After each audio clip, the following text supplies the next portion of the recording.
mga kasuki, hindi muna ako ngayon magbebenta ng lechon, kundi maglilinis muna kami sa bahay ni mama. Tumawag kasi si sister para magpatulong sa pag-aayos at paglilinis ng bahay ni mama. Dito nga nilagyan namin ng linoleum para gumanda naman ang bahay ni mama. Noong una hindi namin alam kung paano namin sisimulan.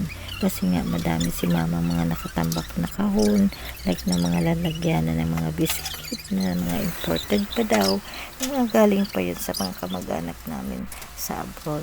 At dito rin naloka kami sa isang lalagyan na puno din ng mga face mask na mga feeling ko mga 20s pang iba noon.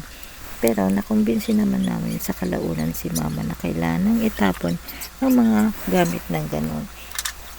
At eto na nga guys, nililinis namin ni sister, inaalis namin yung mga alikabok sa mga picture frame kasi nga mag-isa lang dito si mama na nakatira, kaya hindi na niya kaya pang linisan ng mabuti yung bahay niya.